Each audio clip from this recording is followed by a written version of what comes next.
ایک روز میں حسب معمول تیار ہو کر تھانے پہنچا تو پتہ چلا 2 افراد کافی دیر سے میرے انتظار میں بیٹھے ہیں۔ میں نے انہیں فوراً اپنے کمرے میں بلا لیا۔ ان میں سے ایک مرد اور دوسری عورت تھی۔ ان کے حوالے سے میرے ذہن میں پہلا خیال یہی ابھرا کہ وہ دونوں میاں بیوی ہیں۔ مرد کی عمر لگ بھگ 50 نظر آتی تھی۔ وہ وضع قطع لباس اور رکھ رکھاؤ سے آسودہ حال لگتا تھا۔ عورت کی عمر کا اندازہ میں نے 30 اور 35 کے درمیان قائم کیا۔ وہ تیکھے نقوش کی مالک ایک خوبصورت اور دلکش عورت تھی، تاہم اس وقت وہ کسی گہری پریشانی میں مبتلا دکھائی دیتی تھی۔ مرد بھی خاصا سنجیدہ اور فکر مند تھا۔ میں نے انہیں بیٹھنے کے لیے کہا، پھر باری باری دونوں کے چہروں کا جائزہ لینے کے بعد پوچھا، جی فرمائیں، میں آپ کی کیا خدمت کر سکتا ہوں؟ میرا نام نواب علی ہے، مرد نے اپنا تعارف کرواتے ہوئے کہا، اور یہ فریدہ بی بی ہے۔ اس نے اپنی ساتھی عورت کی جانب اشارہ کرتے ہوئے مزید بتایا، فریدہ کی جوان بیٹی کو اغوا کر لیا گیا ہے۔ ہم اسی سلسلے میں رپورٹ درج کرانے آپ کے پاس آئے ہیں۔ نواب علی کی بات سن کر میں چونک اٹھا اور پوچھا اور سمجھ گیا کہ نہ فریدہ کی بیٹی اس کی بیٹی ہے اور نہ فریدہ اس کی بیوی۔ جی، میں نے نواب علی کی بات سن کر اس بات پہ سر ہلایا۔ سوالیہ انداز میں دیکھنے لگا۔ وہ مزید بولا، لڑکی کا نام عابدہ ہے، لیکن عام طور پر اسے آبو کہا جاتا ہے۔ عمر یہی کوئی 23-24 سال رہی ہوگی۔ عابدہ عرف آبو کو کب اور کہاں سے اغوا کیا گیا ہے؟ میں نے گہری سنجیدگی سے پوچھا۔ وہ آج صبح سے غائب ہے جناب۔ فریدہ نے پہلی مرتبہ لب کشائی کی۔ غائب کیا مطلب؟ میں نے سوالیہ نظر سے باری باری انہیں دیکھا اور پوچھا، آپ تو عابدہ کے اغوا کی رپورٹ درج کرانے آئے ہیں۔ ایک ہی بات ہے جی، فریدہ الجھن زدہ انداز میں بولی۔ ایک بات نہیں ہے بی بی، میں نے زور دے کر کہا، اغوا الگ معاملہ ہے اور غائب ہو جانا دوسری بات۔ تھانے دار صاحب، نواب علی نے مجھ سے مخاطب ہوتے ہوئے سمجھانے والے انداز میں کہا، فریدہ دراصل ذہنی طور پر بہت پریشان ہے۔ اس کے کہنے کا مطلب ہے عابدہ کو آج صبح اغوا کیا گیا ہے۔ جی ہاں، وہ جلدی سے تائیدی انداز میں گردن ہلاتے ہوئے بولی، میں آپ کو یہی بتانا چاہ رہی تھی۔ مجھے یوں محسوس ہوا ہے دال میں کچھ کالا ہے۔ دونوں کی بات، بیان اور چہروں کے تاثرات میں وہ ربط ضبط نظر نہیں آتا تھا جو اس پریشان کن صورتحال کا خاصا اور تقاضا ہونا چاہیے۔ گڑبڑ کا احساس ہوتے ہی میں نے اپنی تسلی کے لیے قرید کا عمل شروع کر دیا۔ نواب صاحب، میں نے مرد کی آنکھوں میں دیکھتے ہوئے سوال کیا، آپ کا فریدہ سے کیا تعلق ہے؟ انسانیت کا تعلق ہے جناب، وہ بڑی سادگی سے بولا۔ میں نے فلسفہ بیان کرنے کو نہیں کہا نواب صاحب، میں نے قدرے سخت انداز میں کہا، میں یہ جاننا چاہتا ہوں کہ آپ کس حیثیت سے فریدہ کے ساتھ آئے ہیں، آپ کا ان لوگوں سے کیا رشتہ ہے؟ سچ پوچھیں تو میری ان سے کوئی رشتہ داری وغیرہ تو ہے نہیں، وہ عام سے لہجے میں بولا۔ آپ میری آمد کو انسانی ہمدردی کہہ سکتے ہیں۔ دراصل فریدہ کے گھر میں کوئی مرد نہیں ہے۔ اس کا شوہر کسی زمانے میں ہماری دکان پر کام کرتا تھا، پھر محلے داری بھی ہے، لہٰذا میں ایک نیک کام سمجھتے ہوئے فریدہ کے ساتھ آ گیا ہوں۔ بس اتنی سی بات ہے۔ یہ اتنی سی بات اس نے جس تفصیل سے بیان کی تھی، اس سے پتہ چلتا تھا کہ اگر اسے کسی بڑی بات کو بیان کرنے کا موقع دیا جاتا تو پھر آج کا دن پار تھا۔ یہ تفصیل جان کر میں نے پہلے نواب علی کو نمٹانا ضروری سمجھا اور پوچھا، آپ کی کس چیز کی دکان ہے؟ آڑت کی جناب، اس نے جواب دیا۔ ادھر سبزی منڈی میں پھل اور سبزی کا میرا خاصا وسیع کاروبار ہے، Khan fruit and vegetable merchant کے نام سے۔ کسی زمانے میں فریدہ کا شوہر یعقوب ہمارے پاس پلے داری کا کام کرتا تھا۔ فروٹ اور سبزی کے ٹوکے اور آلو پیاز کی بوریاں وغیرہ اٹھانا اس کے فرائض میں شامل تھا کا مطلب یہ ہوا کہ یعقوب اب اس دنیا میں نہیں؟ میں نے سوالیہ نظر سے باری باری ان دونوں کو دیکھا۔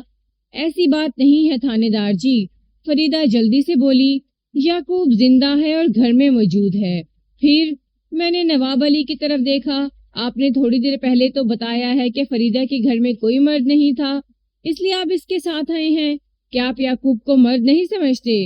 وہ بات در حقیقت یہ ہے جناب، وہ جلدی سے وضاحت کرتے ہوئے بولا، فریدہ کا گھر والا پچھلے 3 سال سے معذوری کی زندگی گزار رہا ہے۔ 3 سال پہلے اس پر فالج کا اٹیک ہوا تھا، اس کا نچلا دھڑ بالکل بے جان ہو کر رہ گیا ہے اور نظر پر بھی برا اثر پڑا ہے، سمجھیں کہ وہ چارپائی سے لگ گیا ہے۔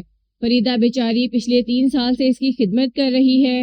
نواب کی وضاحت سے قدرے مطمئن ہونے کے بعد میں نے روئے سخن فریدہ کی جانب موڑا اور اس کی آنکھوں میں دیکھتے ہوئے کہا، تو تمہاری بیٹی آبدہ کو آج صبح اغوا کیا گیا ہے؟ جی ہاں۔ اس نے فوراً تائیدی انداز میں گردن ہلائی۔ وہ موسم سرما کے دن تھے اور اس وقت صبح کے 9:30 بجے تھے۔ فریدہ کا بیان تھا کہ آبدہ کو آج صبح ہی اغوا کیا گیا تھا، لہٰذا یہ واقعہ بھی تازہ ہی تھا۔ میں نے تصدیق کی خاطر پھر بھی پوچھنا ضروری جانا، صبح کتنے بجے یہ واقعہ پیش آیا تھا؟ جواب دینے سے پہلے فریدہ نے متذبذب انداز میں نواب علی کی طرف دیکھا، پھر ہونٹ سکیڑتے ہوئے بولی، کوئی 7:30 بجے جناب۔ میں نے سوال کیا، آبدہ کو کہاں سے اغوا کیا گیا ہے؟ محلے کے مین بازار میں سے۔ اوہ! میں نے چونکے ہوئے انداز میں فریدہ کی طرف دیکھا اور کہا، اس کا مطلب ہے اس واقعے کے کئی لوگ گواہ ہوں گے، یعنی عینی شاہد۔ یہ تو مجھے نہیں پتا جناب، وہ گڑبڑا گئی۔ کیا پتا نہیں؟ میں نے تیز آواز میں کہا، تمہاری بیٹی محلے کے بازار سے اغوا کی گئی ہے تو اس واقعے کو 4-6 لوگوں نے تو اپنی آنکھوں سے دیکھا ہی ہوگا۔ وہ رہوسی آواز میں بولی، تھانے دار صاحب، میں نے تو عابد کو صبح صبح دودھ لانے کے لیے مین بازار کی دکان پر بھیجا تھا، اسے 10 منٹ میں واپس آ جانا چاہیے تھا۔ جب وہ واپس نہیں آئی تو مجھے تشویش ہوئی، میں گھر سے نکلی اور اللہ دتا دودھ فروش کی دکان پر پہنچ گئی۔ اللہ دتا سے میں نے آبو کے بارے میں پوچھا تو اس نے لا علمی کا اظہار کیا۔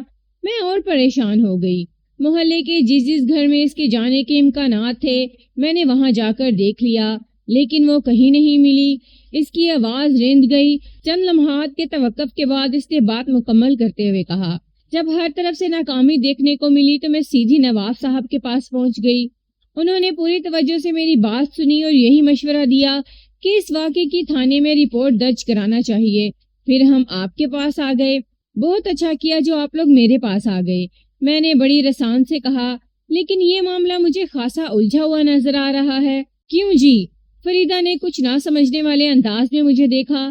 کیا الجھن ہے اس معاملے میں؟ سب سے بڑی الجھن تو یہ ہے کہ فریدہ بی بی کہ تم اس بات پر اصرار کر رہی ہو کہ تمہاری بیٹی آبدہ کو اغوا کر لیا گیا ہے۔ میں نے صاف گوئی کا مظاہرہ کرتے ہوئے کہا، نہ تو تم نے اغوا کنندگان کو دیکھا ہے اور نہ ہی ایسا کوئی عینی شاہد موجود ہے۔ پھر میں کیسے مان لوں کہ آبدہ کو واقعی اغوا کیا گیا ہے؟ تمہارے پاس اس دعوے کا کوئی ٹھوس ثبوت بھی ہے یا یوں ہی ہوا میں لٹ گھما رہی ہو؟ جی میرا دل گواہی دیتا ہے کہ میری بچی کو اغوا کیا گیا ہے، وہ بھرائی ہوئی آواز میں بولی۔ بی بی یہ تھانہ ہے اور اس کے بعد کچہری کا نمبر آتا ہے۔ میں نے اس کے چہرے پر نگاہ جما کر سمجھانے والے انداز میں کہا، ان دونوں جگہوں پر قانون کی کتابوں کے مطابق معاملات نپٹائے جاتے ہیں اور قانون ہر بات کے لیے واضح دلیل اور ٹھوس ثبوت مانگتا ہے۔ آبدہ والے معاملے نے تو فریدہ کی مت ماری ہے جناب، نواب علی نے صورتحال کو سنبھالتے ہوئے کہا۔ پھر براہ راست وہ اپنی ساتھی کی طرف دیکھتے ہوئے بولا، فریدہ، تھانے دار صاحب کو نواز کے بارے میں بتاؤ نا۔ نواز یہ کون ہے؟ میں نے چونک کر نواب علی کی طرف دیکھا۔ جواب فریدہ نے دیا، تھانے دار جی، اسی لفنگے نواجہ نے تو میری بیٹی کو اغوا کیا ہے۔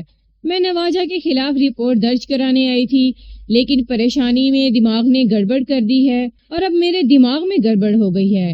میں نے زوم آئینی نظر سے یکے بعد دیگرے ان دونوں کو دیکھا، پھر نواب علی سے پوچھا، نواب صاحب یہ کیا چکر چل رہا ہے؟ کوئی چکر نہیں جناب، وہ بات بناتے ہوئے بولا، فریدہ بہت زیادہ بوکھلائی ہوئی ہے اس لیے اس کی باتوں میں ربط نہیں۔ آپ تو بوکھلائے ہوئے نہیں ہیں نا؟ میں نے بڑی گہری نظر سے اس کے چہرے کے تاثرات کا جائزہ لیا۔ جو بھی حقیقت ہے وہ آپ ہی بیان کر دیں، قسطوں میں لقمے دے دے کر آپ معاملات کو الجھا رہے ہیں۔ میری آخری جملے میں طنز بھی شامل ہو گیا تھا۔ جناب، میں تو یہی چاہ رہا تھا کہ فریدہ خود اپنی زبان سے سب کچھ بتائے۔ وہ سنجیدہ لہجے میں بولا، لیکن میں دیکھ رہا ہوں کہ یہ بہت زیادہ گھبرائی ہوئی ہے اور میں دیکھ رہا ہوں کہ اس کی گھبراہٹ کا سبب آپ ہیں۔ جی کیا مطلب؟ وہ بدکنے والے انداز میں بولا، مطلب یہ کہ میں نے جو محسوس کیا تھا وہ بے دھڑک کہہ دیا۔ ہر سوال کا جواب دینے سے پہلے امداد طلب نظر سے آپ کو دیکھتی ہے، جیسے بولنے کے لیے آپ سے اجازت طلب کر رہی ہو۔ یوں لگتا ہے یہ اپنی مرضی سے یہاں نہ آئی ہو بلکہ آپ اسے زبردستی پکڑ کر تھانے لے آئے ہوں۔ ایسی بات نہیں ہے ملک صاحب، وہ گڑبڑا گیا۔ بات کیسی بھی ہے؟ میں نے رکھائی سے کہا، آپ تھوڑی دیر کے لیے باہر برآمدے میں جا کر بیٹھیں، میں تنہائی میں فریدہ کا بیان لینا چاہتا ہوں۔ اگر اس دوران میں آپ کی ضرورت محسوس ہوئی تو میں بلا تکلف آپ کو اندر بلا لوں گا۔ میرا انداز اتنا دو ٹوک اور واضح تھا کہ وہ اپنے وہاں سے رکنے کے لیے کوئی توجہ پیش نہ کر سکا۔ اس نے میرے چہرے کے تاثرات سے اندازہ لگا لیا تھا کہ میں اس سلسلے میں اس کی کوئی بات نہیں سنوں گا۔ وہ اٹھا اور خاموشی کے ساتھ کمرے سے باہر نکل گیا۔ ہاں تو فریدہ بی بی، میں نے نواب علی کے جانے کے بعد عابدہ کی ماں سے مخاطب ہوتے ہوئے پوچھا، تمہارے بیان کے مطابق عابدہ آج صبح دودھ لینے کے لیے دکان پر گئی اور پھر واپس نہیں آئی۔ جہاں تک ممکن تھا تم نے اسے ڈھونڈ لیا، لیکن کسی کو اس کی کوئی خبر نہیں، اور اب تمہارا دعویٰ ہے کہ نواز نے تمہاری بیٹی کو اغوا کر لیا ہے۔ سب سے پہلے تو تم مجھے یہ بتاؤ کہ نواز ہے کون؟ وہ کمینہ ہمارا پڑوسی ہے تھانے دار جی۔ اس انکشاف نے مجھے چونکا دیا اور میں نے پوچھا، فریدہ، تمہارا شک اپنے پڑوسی نواز ہی کی طرف کیوں جا رہا ہے؟ اس کے لیے تمہارے پاس کوئی ٹھوس ثبوت ہے؟ جناب، وہ جذبز ہوتے ہوئے بولی، وہ شیطان میری معصوم بچی پر بری نظر ڈالتا تھا۔ بری نظر؟ کیا مطلب؟ وہ ہر اس موقع پر عابدہ کو حریصانہ نگاہ سے دیکھتا تھا جب بھی وہ اسے نظر آ جاتی۔ وہ نفرت آمیز لہجے میں بولی، میں اس کی ان گھٹیا حرکتوں سے سخت پریشان تھی۔ بلی دھیرے دھیرے تھیلے سے باہر آنے لگی تھی۔ میں نے گہری سنجیدگی سے استفسار کیا، وہ عابدہ کو صرف بری نظر سے دیکھتا ہی تھا یا زبان سے بھی کچھ کہتا تھا؟ وہ بدبخت کہتا تھا کہ اسے عابدہ سے محبت ہو گئی ہے۔ وہ ناگواری سے بولی، خواہ میری بچی کو بدنام کرنے کی کوشش میں لگا ہوا تھا۔ تم نے اس کی حرکتوں کے جواب میں کیا کارروائی کی؟ میں نے پہلے تو اس مردود کو پیار سے سمجھانے کی کوشش کی کہ وہ میری آبو کا پیچھا چھوڑ دے۔ وہ ایک آہ بھرتے ہوئے بولی، جب لاڈ پیار کی زبان اس کی سمجھ میں نہیں آئی تو میں نے ڈانٹ ڈپٹ سے بھی کام لیا، لیکن مجال ہے کہ اس ڈھیٹ پر ذرا بھی اثر ہوا ہو۔ تنگ آ کر میں نے اس کی ماں کو اس کے کرتوتوں کے بارے میں بتا دیا، پھر تو گھر والوں نے اس کی خوب کھنچائی کی ہوگی۔ میں نے کہا، کوئی نہیں۔ وہ ہاتھ نچاتے ہوئے بولی، اس کے گھر میں ہے کون جو اس کو لتاڑے؟ نواجہ کے صرف ایک ماں ہی ہے، اور ماں کی نظر میں تو نواجہ جیسا شریف اور بھلا ماس لڑکا روئے زمین پر کوئی موجود ہی نہیں۔ آپ کو پتا ہے اس منحوس نے میری شکایت کے جواب میں کیا کہا تھا؟ مجھے نہیں پتا تھا، لہٰذا میں نے نفی میں گردن ہلا دی۔ نہیں، میں آپ کو بتاتی ہوں جی، وہ بڑے جوش سے بولی۔ ان لمحات میں لگتا ہی نہیں تھا کہ اس کی نوجوان بیٹی اغوا ہو چکی ہے، اور اس کے اس انداز سے میں کھٹک گیا تھا۔ میں نے اسے غصے کی غرض سے سنجیدہ لہجے میں کہا، ہاں بتاؤ، میں سن رہا ہوں۔ اس بغیرت عورت نے مجھ سے کہا کہ اگر نواجہ میری آبو کو پسند کرتا ہے تو اس میں برائی والی کون سی بات ہے؟ مجھے تو خدا کا شکر ادا کرنا چاہیے کہ میری بیٹی ٹھکانے لگ رہی ہے۔ دیکھا آپ نے اس کم ظرف نے کتنی ہلکی بات کی تھی۔ ہاں، تم ٹھیک کہتی ہو۔ میں نے اپنا مقصد حاصل کرنے کے لیے فریدہ کی ہاں میں ہاں ملائی اور کہا، اسے اس انداز میں بات نہیں کرنا چاہیے تھی۔ لڑکی والے بڑے نازک پوزیشن میں ہوتے ہیں۔ اس بد دماغ کے اپنے سامنے کوئی بیٹی ہوتی تو اسی نزاکتوں کا احساس ہوتا۔ وہ چہرے پر ناگواری کے تاثرات سجاتے ہوئے بولی، میں بیٹی کی ماں ہوں نا، مجھے لاکھ انداز میں سوچنا پڑتا ہے۔ آپ سمجھدار ہیں، آپ کو میں کیا بتاؤں جی۔ اس معاملے میں تو میں تمہاری ہی حمایت کروں گا فریدہ، میں نے ٹھہرے ہوئے لہجے میں کہا۔ تم نے نواز کی ماں سے جو بھی کہا ٹھیک ہی کہا، لیکن میں اپنی معلومات کے لیے پوچھ رہا ہوں۔ میں نے لمحاتی توقف کر کے سوالیہ نظر سے فریدہ کو دیکھا اور کہا، کیا نواز کے اندر کوئی بہت بڑی خرابی ہے جو تم نے اس کے بارے میں غور کرنا بھی ضروری نہیں سمجھا؟ کوئی ایک خرابی ہو تو بتاؤں جی، وہ برا سا منہ بناتے ہوئے بولی۔ میں نے کہا، جتنی بھی ہیں سب بتا دو۔ وہ شکل صورت کا بس ایویں سا ہے اور اوپر سے کالا مسٹنڈا۔ وہ ناگواری سے بولی، میری آبو ہزاروں لاکھوں میں ایک ہے، گوری چٹی اور حسین و جمیل، چودھری کا چاند بھی اس کے سامنے شرماتا ہے۔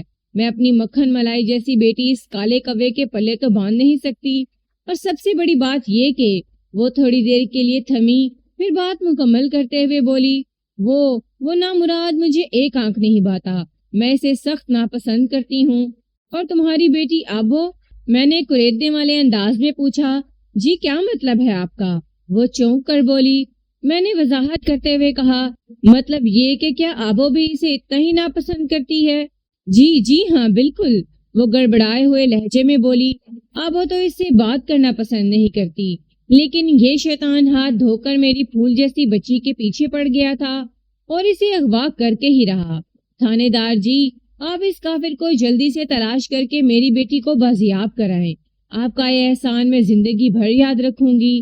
اس نیکی کا اجر آپ کو اللہ دے گا۔ اس کی تان گھوم پھر کر اسی بات پر ٹوٹتی تھی کہ نواز عرف نواجہ نے اس کی بیٹی عابدہ کو اغوا کر لیا تھا۔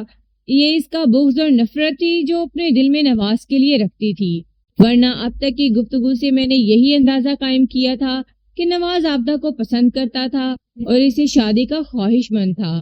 ممکن ہے عابدہ کی بھی یہی تمنا ہو، یا یہ بھی ہو سکتا ہے وہ نواز سے شادی کا ارادہ نہ رکھتی ہو، لیکن یہ بات طے تھی کہ فریدہ نواز سے شدید ترین نفرت کرتی تھی اور کسی بھی قیمت پر وہ عابدہ کی شادی نواز سے کرنے کو تیار نہیں تھی۔ اسی تناظر میں نے اس سے ایک اہم سوال کیا، فریدہ بی بی، نواز تمہاری بیٹی پر بری نظر ڈالتا تھا، ہاتھ دھو کر اس کے پیچھے پڑا ہوا تھا اور اس سے شادی کی باتیں کرتا تھا۔ کیا صرف یہی وجہ کی بنا پر تم کہہ رہی ہو کہ اس نے عابدہ کو اغوا کر لیا ہے، یا اس کے علاوہ بھی تمہارے پاس کوئی ٹھوس ثبوت ہے؟ یہ باتیں تو اپنی جگہ ایک حقیقت رکھتی ہی ہیں، وہ ایک لفظ پر زور دیتے ہوئے بولی، لیکن میں جس وجہ سے زیادہ شک کر رہی ہوں وہ نواز کی خطرناک دھمکی ہے جناب۔ خطرناک دھمکی؟ میں نے چونک کر سوالیہ نظر سے اسے دیکھا۔ وہ رازدارانہ انداز میں بولی، تھانے دار جی، میں نے نواز کی ماں سے نواجہ کی حرکتوں کی جو شکایت کی تھی، اس سے وہ بہت ناچا تھا، جیسے اس کے تن بدن میں مرچیں لگ گئی ہوں۔ وہ کل اتوار کو مجھ سے ملا اور خوفناک سرخ آنکھیں نکال کر بولا، چاچی فریدہ، میری ماں سے شکایت کر کے تم نے اچھا نہیں کیا، اب تمہیں اس کا نتیجہ بھی خود ہی بھگتنا پڑے گا۔ میں تو آبوں کی جان چھوڑنے والا نہیں، گھی سیدھی انگلی سے نکل نہیں رہا تو مجھے مجبوراً انگلی کو ٹیڑھا کرنا پڑے گا۔ یہاں تک بیان کرنے کے بعد وہ رکی، پھر فریادی لہجے میں اضافہ کرتے ہوئے بولی، اب آپ ہی بتائیں تھانے دار جی، میں نواجہ پر شک نہ کروں تو اور کس پر کروں؟ کل دن میں اس نے مجھے خطرناک نتائج کی دھمکی دی اور آج صبح ہی آبو غائب ہو گئی۔ ٹیڑھی انگلی سے گھی نکالنے کا مطلب تو یہی ہے نا کہ اس بدبخت نے میری آبو کو اغوا کیا ہے۔ میں بھی گہری سوچ میں ڈوب گیا۔ فریدہ کے موقف میں اب جا کر تھوڑا وزن پیدا ہوا تھا۔ وہ امداد طلب نظر سے مجھے دیکھ رہی تھی۔ میں نے گمبھیر لہجے میں کہا، کیا تم نے نواز کے گھر سے عابدہ کا پتہ کیا؟ جہاں میں نے پورے محلے میں آبو کو ڈھونڈا ہے، وہی نواجہ کے گھر کو بھی چیک کیا ہے جناب۔ وہ دکھی لہجے میں بولی، وہ وہاں بھی نہیں ملی۔ چاروں طرف سے مایوس ہونے کے بعد ہی میں آپ کے پاس آئی ہوں جی۔ نواز تمہاری بیٹی کی گمشدگی کے بارے میں کیا کہتا ہے؟ وہ گھر میں ہوگا تو کچھ کہے گا نا؟ کیا مطلب ہے تمہارا؟ وہ بھی آج صبح ہی سے غائب ہے۔ اوہ، میں نے ایک گہری سانس خارج کی اور تشویش بھرے لہجے میں پوچھا، اس کی ماں کیا بتاتی ہے؟ آسیہ کا کہنا ہے کہ وہ آج صبح ہی گجرانوالہ گیا ہے۔ فریدہ نے بتایا، 10 سال پہلے نواز کے باپ رفیق عرف فیقہ کا انتقال ہو گیا تھا۔ گجرانوالہ وہ کیا کرنے گیا ہے؟ میں نے فریدہ کی آنکھوں میں دیکھتے ہوئے سوال کیا۔ آسیہ نے اس بارے میں تو کچھ بتایا ہوگا۔ ایک بات کا ذکر کرنا میں بھول گیا کہ ان دنوں میں ضلع گجرانوالہ کی ایک معروف تحصیل حافظ آباد کے ایک تھانے میں تعینات تھا۔ حافظ آباد گجرانوالہ سے زیادہ دور نہیں، بمشکل آدھے پونے گھنٹے کا راستہ ہوگا۔ یہ بڑا زرخیز اور زرعی علاقہ ہے۔ فریدہ، آسیہ اور نواب علی حافظ آباد کی منظور کالونی میں رہتے تھے۔ یہ محلہ میرے تھانے کی حدود میں آتا تھا۔ یہ سارا علاقہ نیم دیہاتی یا نیم شہری سمجھ لیں۔ فریدہ نے میرے سوال کے جواب میں بتایا، جناب، نواجہ گجرانوالہ کی کسی فیکٹری میں کام کرتا ہے۔ وہ ایک بوجھل سانس خارج کرنے کے بعد انکشاف انگیز لہجے میں بولی، ایک ہفتہ چھوڑ کر یعنی 15 دن کے بعد وہ ایک دن کی چھٹی لے کر گھر آتا ہے، یعنی ہفتے کی رات کو وہ یہاں پہنچتا ہے اور سوموار کی صبح واپس گجرانوالہ چلا جاتا ہے۔ اسی طرح عموماً وہ ایک مہینے میں حافظ آباد کے 2 چکر لگاتا ہے۔ اور باقی کے دن؟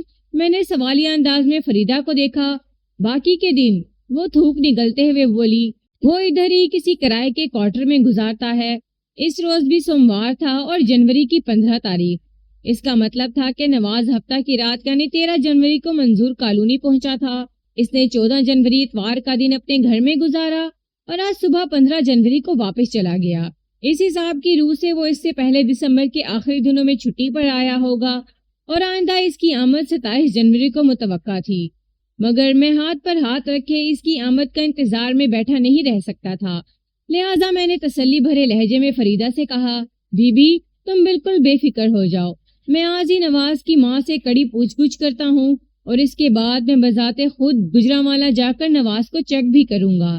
میری کوشش ہوگی کہ جلد از جلد تمہاری بیٹی کو بازیاب کرا لوں۔ جی آپ کا بہت بہت شکریہ، وہ تشکرانہ انداز میں بولی۔ میں نے اپنی معلومات کی غرض سے پوچھ لیا، یہاں منظور کالونی میں تو تم نے آبو کو ہر جگہ تلاش کر لیا ہے، کیا اس کے علاوہ بھی وہ کہیں جا سکتی ہے؟ میرا مطلب ہے منظور کالونی سے باہر کسی عزیز رشتہ دار کے گھر؟ نہیں جی، اس بات کا تو سوال ہی پیدا نہیں ہوتا، وہ قطعیت سے بولی۔ ہمارا کوئی رشتہ دار نہ تو منظور کالونی کے اندر ہے اور نہ ہی باہر کسی علاقے میں۔ یہ جو نواب صاحب تمہارے ساتھ آئے ہیں، میں نے اپنے کمرے سے باہر دیکھتے ہوئے کہا، مجھے یہ خاصے ہمدرد اور خدا ترس لگتے ہیں، ورنہ آج کل کون کسی کی خاطر تکلیف اٹھاتا ہے۔ ایک لمحہ متذبذب نظر سے مجھے دیکھنے کے بعد اس نے کہا، نواب صاحب واقعی اللہ کے نیک بندے ہیں۔ یعقوب تو 3 سال پہلے تک ان کا ملازم رہا، اس کی معذوری کے بعد یہ آج تک ہمارا خیال رکھے ہوئے ہیں، ہر مشکل پریشانی میں انہوں نے ہمارا ساتھ دیا، ورنہ میرا کمانے والا کون ہے؟ نواب صاحب نے ہمارا مہینہ باندھا ہوا ہے، ضرورت کا سارا راشن گھر پہنچ جاتا ہے، اس کے علاوہ بھی اگر کوئی ضرورت ہوتی ہے تو یہی پوری کرتے ہیں۔ دیکھ لیں کہ اس مصیبت کی گھڑی میں بھی یہ میرے ساتھ کھڑے ہیں۔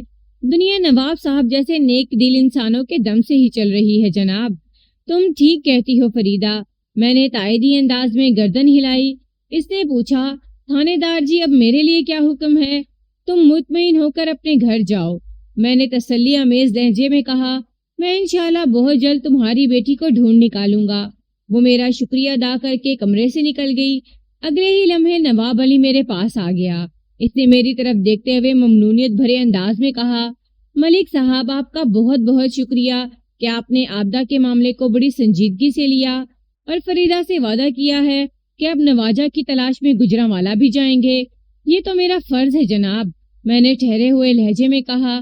تھانہ آخر ہوتا کس لیے ہے؟ اگر پولیس اپنے علاقے کے لوگوں کے مسئلے حل نہیں کرے گی تو پھر اس محکمے کے وجود کا کوئی جواز سمجھ میں نہیں آتا۔ آپ کی سوچ عام پولیس والوں سے بہت مختلف ہے ملک صاحب۔ میں تو کہتا ہوں ہر پولیس والے کی یہی سوچ ہونا چاہیے، کاش ایسا ہو جائے، وہ بڑے تمنائی انداز میں بولا، پھر کہا، بہرحال اگر گجرانوالہ میں آپ کو کسی قسم کی مدد یا تعاون کی ضرورت پیش آئے تو میں حاضر ہوں۔ میں آپ کو وہاں کے 1-2 لوگوں کے ایڈریس دے دیتا ہوں، آپ میرا نام لیں گے تو وہ اپنا کام چھوڑ چھاڑ کر آپ کے ساتھ لگ جائیں گے اور آپ کے ہر حکم کی تعمیل کریں گے۔ میں ہرگز یہ نہیں چاہتا تھا کہ میری خاطر کوئی اپنا کام کاج چھوڑ دے، اور نہ ہی مجھے اپنے حکم کی بلا وجہ تعمیل کرانے کا کبھی شوق رہا۔ تاہم نواب علی کا دل رکھنے کے لیے میں نے اس کی بات مان لی۔ اس نے مجھے گجرانوالہ کے 2 افراد کے نام اور ایڈریس نوٹ کروا دیے۔ وہ دونوں اسی کے ہم پیشہ ور تھے۔ ان میں سے ایک کا نام مہر سلیم تھا، جو پرانی سبزی منڈی کا ایک معروف آڑتی تھا، جبکہ دوسرے یعنی چودھری اقبال کا تعلق نئی سبزی منڈی سے تھا۔ مذکورہ سبزی منڈی تھانہ صدر گجرانوالہ کے پچھواڑے تھوڑے فاصلے پر واقع تھی، یعنی شیخو پورہ روڈ پر۔ تھوڑی دیر کے بعد وہ دونوں رخصت ہو گئے۔ منظور کالونی کا مین بازار فریدہ کے گھر سے ایک گلی کے فاصلے پر تھا، اور یہ دونوں گلیاں ایک دوسرے کے عمود بناتی یا گراتی تھیں، کیونکہ ایک مقام پر ان کے باہم قطع کرنے سے ایک چوراہا وجود پاتا تھا۔ ایک محتاط اندازے کے مطابق فریدہ کے گھر سے مین بازار میں واقع دودھ کی دکان تک پہنچنے کے لیے بمشکل 1 منٹ کا وقت درکار تھا، لہٰذا آبو کو زیادہ سے زیادہ اس دکان سے دودھ لے کر 10 منٹ کے اندر اندر واپس گھر آ جانا چاہیے تھا، اور وہ نہیں آئی تھی۔ میں نے آبدہ کے اغوا کو ذہن میں رکھتے ہوئے سب سے پہلے تو اللہ دتا دودھ فروش سے پوچھ گچھ کی۔ میں کانسٹیبل حمید اللہ کے ساتھ جائے وقوع پر پہنچا تھا۔ اس وقت دوپہر ہو رہی تھی، تاہم اب بھی فضا میں اچھی خاصی خنکی موجود تھی۔ اللہ دتا کی عمر 60 کے قریب رہی ہوگی۔ وہ ایک دبلا پتلا اور دراز قامت شخص تھا۔ سر اور مونچھ داڑھی سب سفید ہو چکا تھا، اور اس سفیدی کو چھپانے کے لیے وہ باقاعدہ غضاب کا استعمال کرتا تھا۔ میں نے اس کے بالوں کو ایک نظر دیکھتے ہی اندازہ لگا لیا تھا کہ وہ خود کو جوان دکھانے کے لیے کون سا نسخہ استعمال کر رہا ہے۔ اس نے میرے سوال کے جواب میں حیرت بھرے انداز میں کہا، تھانے دار صاحب، صبح آبو کی ماں بھی مجھ سے ایسی ہی باتیں پوچھ کر گئی ہے، لیکن یقین کریں میں آبو کے بارے میں کچھ نہیں جانتا۔ وہ کہاں غائب ہو گئی مجھے کچھ پتا نہیں۔ وہ جہاں بھی غائب ہے اسے میں خود ڈھونڈ نکالوں گا اللہ دتا، تمہیں اس سلسلے میں پریشان ہونے کی ضرورت نہیں۔ میں نے اس کی آنکھوں میں دیکھتے ہوئے کہا، مجھے تم صرف اتنا بتاؤ کہ آبو نے آج صبح تمہاری دکان سے دودھ لیا تھا یا نہیں؟ مجھے اچھی طرح یاد ہے سرکار، وہ ٹھوس لہجے میں بولا۔ آج تو میں نے آبو کو کہیں بھی نہیں دیکھا۔ وہ صبح میرے پاس دودھ لینے نہیں آئی تھی۔ وہ تمہارے پاس دودھ لینے نہیں آئی اور تم نے اسے دیکھا بھی نہیں، میں نے خود کلامی والے انداز میں کہا۔ پھر وہ کہاں گم ہو گئی؟ فریدہ کے مطابق تو وہ دودھ لینے گھر سے نکلی تھی، ایلومینیم کی چھوٹی بالٹی کے ساتھ۔ پھر نہ تو وہ گھر پہنچی، نہ ہی ایلومینیم کی بالٹی کا کوئی سراغ ملا ہے۔ جناب، وہ بڑی رازداری سے بولا۔ فریدہ نے آپ کو راز والی بات نہیں بتائی؟ راز والی بات؟ میرے کان کھڑے ہو گئے۔ کون سی بات الادیتا؟ میں نے چونکے ہوئے انداز میں پوچھا۔ یہاں تو ہر طرف وہ کہتی پھر رہی ہے، وہ انکشاف انگیز لہجے میں بولی، کہ آسیہ کے لڑکے نواجہ نے اس کی بیٹی کو اغوا کر لیا ہے۔ ہاں الادیتا، یہ بات اس نے مجھ سے بھی کہی ہے، لیکن مجھے اس بات کا یقین نہیں آیا۔ میں نے اس کا دل کا حال جاننے کی غرض سے کہا، پھر گلی کی طرف اشارہ کرتے ہوئے اضافہ کیا، اب تم خود ہی دیکھ لو، جہاں ایسے کوئی آثار نظر آ رہے ہیں جس سے اندازہ ہوتا کہ صبح ہی صبح ایک لڑکے نے ایک لڑکی کو اغوا کیا ہے۔ آپ ٹھیک کہتے ہیں تھانے دار صاحب، وہ تائری انداز میں گردن ہلاتے ہوئے بولا، ایسے ویسے آثار تو نہیں ہیں، اور پھر لڑکی لڑکے کے گھر تمہاری دکان سے دور ہی کتنے ہیں؟ میں نے مزید چڑھاتے ہوئے کہا، اگر یہاں اغوا کی کوئی واردات ہوئی ہوتی تو تمہاری نظر سے کیسے چھپ سکتی تھی؟ اب وہ چپ چاپ تو اغوا نہیں ہو گئی ہوگی نا؟ اس نے کچھ مزاحمت تو کی ہوگی، تھوڑی بہت چیخی چلائی بھی ہوگی، اس صورت میں بھی آبو کی آواز تمہارے کانوں تک ضرور پہنچتی ہے نا؟ اس بات پر تو میں نے غور ہی نہیں کیا سرکار، وہ حیرت سے آنکھیں پھیلاتے ہوئے بولا۔ اس کا مطلب ہے فریدہ اغوا والی بات جھوٹ کہہ رہی ہے، اس کی بیٹی خود ہی کہیں چلی گئی ہوگی۔ کہاں چلی گئی ہوگی؟ میں نے قدرے سخت انداز میں سوال کیا۔ میرا مطلب ہے، وہ گڑبڑاتے لہجے میں بولا، وہ خود ہی نواجہ کے ساتھ کہیں چلی گئی ہوگی۔ ان لمحات میں الادیتا کا ذہن بالکل میرے ذہن سے میچ کر رہا تھا۔ میں نے فریدہ کی زبان سے اغوا کی کہانی سن کر تفتیش کا آغاز تو کر دیا تھا، لیکن میرا دل اس حوالے سے مطمئن نہیں تھا۔ مجھے بھی یہی شک تھا کہ اگر آبو نواجہ کے ساتھ گئی ہے تو پھر وہ راضی خوشی اپنی منشا سے گئی ہے۔ میں نے قریت کا عمل جاری رکھتے ہوئے الادیتا سے مزید استفسار کیا، تو تمہارا مطلب ہے ان دونوں کے بیچ پہلے سے کوئی چکر چل رہا تھا؟ جناب، وہ متعاملانہ انداز میں بولا، کہتے ہیں کسی کی بہو بیٹی کے بارے میں اس قسم کی باتیں نہیں کرنی چاہیے۔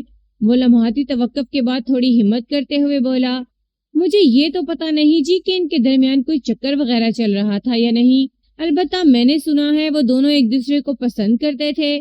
نواجہ کی پسندیدگی کا تو مجھے بھی پتہ چلا ہے، میں نے اس کا حوصلہ بڑھاتے ہوئے کہا، لیکن اس کے ساتھ ہی یہ بات میرے علم میں لائی گئی ہے کہ نواجہ کا معاملہ یک طرفہ تھا، اب وہ اس سے سخت نفرت کرتی تھی۔ یہ بات آپ کو کس نے بتائی ہے؟ وہ نفی میں گردن جھٹک کر سوالیہ نظر سے مجھے دیکھنے لگا۔ فریدہ نے، میں نے جواب دیا، وہ اپنی بیٹی کو بچانے کی کوشش کر رہی ہے۔ الادیتا نے گہری سنجیدگی سے کہا۔ میری حیرت الجھن میں بدل گئی۔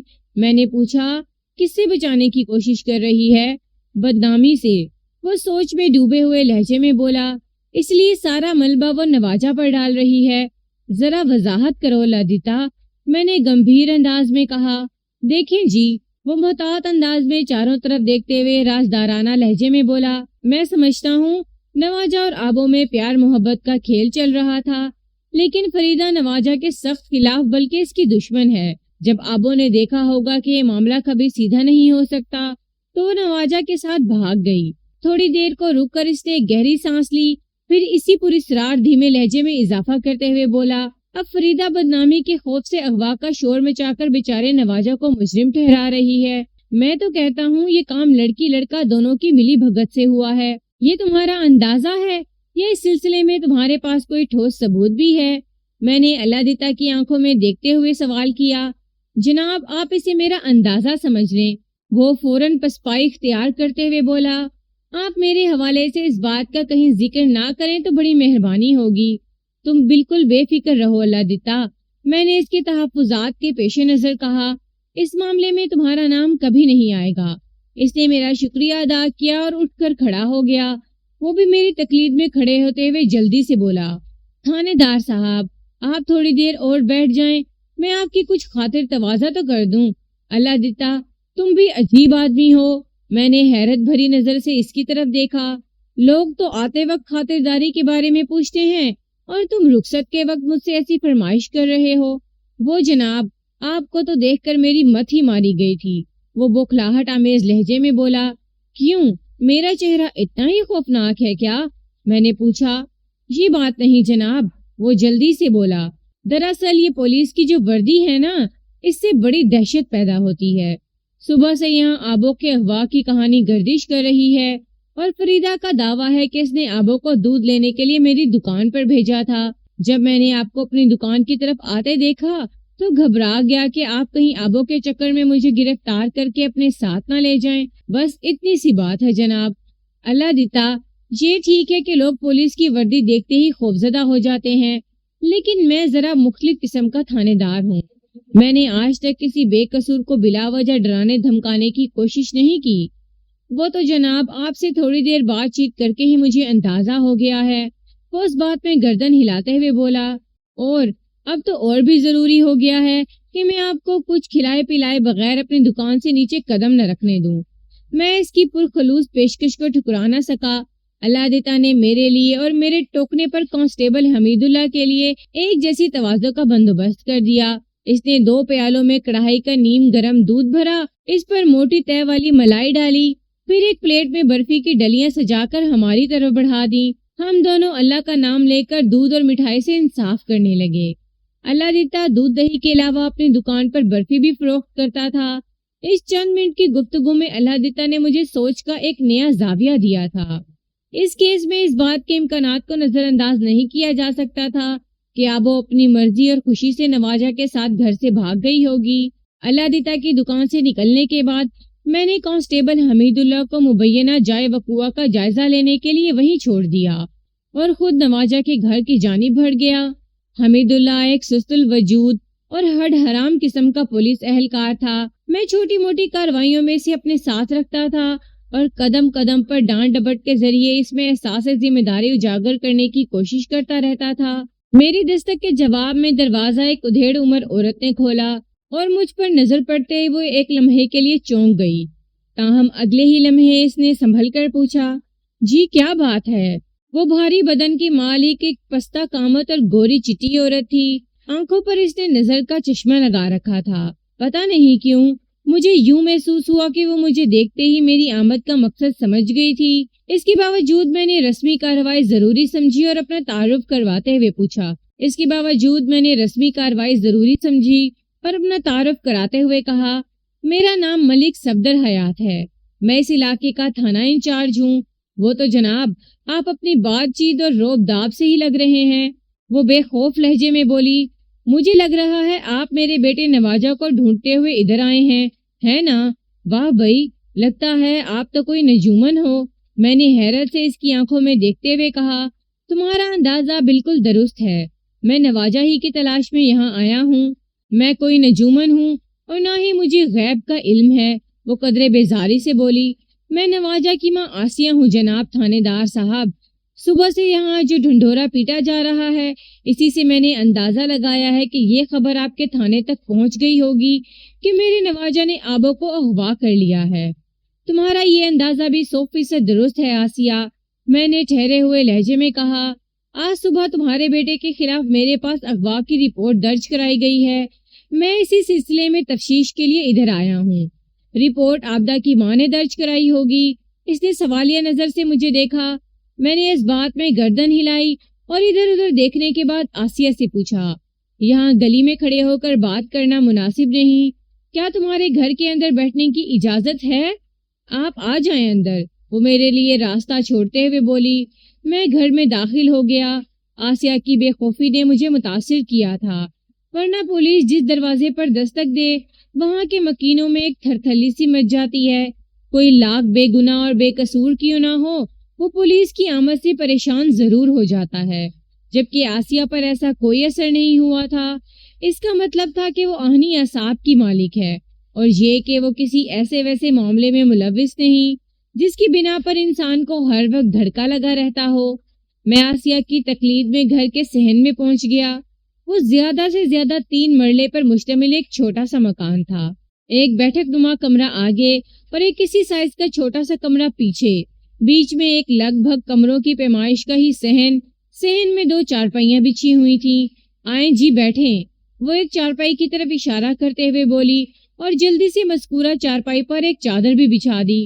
میں چارپائی پر بیٹھ گیا، لیکن آسیہ متذبذب کھڑی تھی۔ میں نے الجھن زدہ نظر سے اسے دیکھا اور پوچھا، آسیہ کیا بات ہے، تم کچھ پریشان نظر آ رہی ہو؟ ہاں، وہ ایک لمحے کے توقف کے بعد مجھ سے مخاطب ہوتے ہوئے بولی، تھانے دار جی آپ اندر کمرے میں آ جائیں۔ پھر اس نے اندرونی کمرے کی جانب اشارہ بھی کر دیا۔ میں ایک لمحے کے لیے تذبذب کا شکار ہوا۔ خالی گھر میں آسیہ اکیلی عورت تھی اور مجھے گھر کے پچھلے کمرے میں بیٹھنے کو کہہ رہی تھی۔ مجھے چپ کرنا تو رہنا چاہیے تھا، تاہم اگلے ہی لمحے میرے دل نے کہا کہ آسیہ کی نیت صاف اور سوچ صحت مند ہے، لہٰذا مجھے ہچکچانے یا ڈرنے کی ضرورت نہیں۔ اس خیال کے ساتھ ہی میں آسیہ کے کمرے کے اندر پہنچ گیا، لیکن یہ پوچھے بنا نہ رہ سکا، آسیہ کیا باہر صحن میں بیٹھنے میں کوئی قباحت تھی؟ قباحت تو کوئی نہیں تھی جناب، وہ وضاحت کرتے ہوئے بولی، یہ سب کچھ میں نے احتیاط کے پیش نظر کیا ہے۔ کیسی احتیاط؟ میں نے سوالیہ نظر سے اسے دیکھا۔ فریدہ کے شر سے محفوظ رہنے کے لیے، وہ برا سا منہ بناتے ہوئے بولی، جب آپ میرے گھر میں داخل ہوئے اور میں دروازہ بند کر رہی تھی تو میں نے اس عورت کو اپنے دروازے کی جھری سے جھانکتے ہوئے دیکھ لیا تھا۔ وہ لمحے بھر کے لیے تھمی، ایک آسودہ سانس خارج کی، پھر اپنی بات مکمل کرتے ہوئے بولی، اگر ہم صحن میں بیٹھ کر بات کرتے تو اس منحوس کے کان درمیانی دیوار سے لگے رہتے۔ اس کی یہ غیر اخلاقی حرکت مجھے بے چین رکھتی اور میں آپ کے ساتھ تسلی سے بات نہیں کر سکتی تھی۔ بس اسی وجہ سے میں آپ کو اندر کمرے میں لے آئی ہوں۔ لگتا ہے آپ لوگوں میں اکثر گرما گرمی ہوتی رہتی ہے۔ میں نے چارپائی پر پھیل کر بیٹھنے کے بعد کہا، وہ تمہیں اور تم اسے بالکل پسند نہیں کرتی ہو؟ کچھ ایسی ہی بات ہے جناب، وہ ناگواری سے بولی، پھر جلدی سے کہا، آپ آرام سے بیٹھیں جی، میں آپ کے لیے اس تکلف کی بالکل ضرورت نہیں آسیہ بی بی۔ میں نے اس کا جملہ مکمل ہونے سے پہلے ہی ہاتھ اٹھا کر کہا، تم میرے سامنے بیٹھو اور میں جو پوچھوں اس کا سچا اور سیدھا جواب دو۔ تمہاری سب سے بڑی خدمت یہی ہوگی کہ تم قانون کے ساتھ بھرپور تعاون کرو۔ چند لمحات کی سوچ بچار کے بعد وہ سامنے والی چارپائی پر بیٹھ گئی۔ میں نے آئندہ 10 منٹ تک مختلف سوالات کر کے آسیہ سے جو معلومات حاصل کی اس کا خلاصہ کچھ یوں بنتا ہے۔ نواز عرف نواجہ عابدہ عرف آبو کو پسند کرتا تھا اور اس سے شادی کی خواہش رکھتا تھا، لیکن فریدہ ایسا نہیں چاہتی تھی، جبکہ آبو کا رجحان بھی نواجہ کی طرف تھا۔ نواجہ نے اپنی ماں کو دل کا حال سنایا اور اس کا رشتہ چلانے کی بات کی، لیکن فریدہ نے یہ بہانہ بنا کر صاف منع کر دیا کہ وہ اپنی بیٹی کی شادی اپنی بہن کے بیٹے سے کرے گی جو وزیر آباد میں رہتے ہیں وغیرہ وغیرہ۔ لیکن فریدہ نے تو مجھے بتایا ہے کہ اس کا کوئی رشتہ دار کہیں نہیں ہے۔ آسیہ کے خاموش ہونے پر میں نے حیرت بھرے لہجے میں کہا، حقیقت تو یہی ہے جناب۔ وہ اس بات میں گردن ہلاتے ہوئے بولی، بہن اور بھانجے کا کردار بھی فرضی ہے، صرف مجھے انکار کرنے کے لیے۔ فریدہ اول درجے کی مکار اور جھوٹی ہے۔ مجھے مطمئن کرنے کے لیے اس نے یہاں تک کہہ دیا کہ اس کی بہن زبیدہ وزیر آباد میں رہتی ہے اور زبیدہ کا بیٹا طفیل چھری چاقو بنانے والی ایک فیکٹری میں کام کرتا ہے۔ کسی سے سن لیا ہوگا کہ وزیر آباد چھریاں چاقو بنانے کی وجہ سے کافی مشہور ہے۔ میں نے تو کبھی اس جھوٹی کی بہن کو یہاں آتے جاتے نہیں دیکھا اور نہ ہی وہ چھریاں چاقو بنانے والا طفیل کبھی نظر آیا ہے۔ وزیر آباد بھی گجرانوالہ کی ایک تحصیل تھی جو دریائے چناب کے کنارے واقع تھی۔ وزیر آباد کی سب سے معروف صنعت اور پہچان چاقو اور چھری سازی ہی تھی۔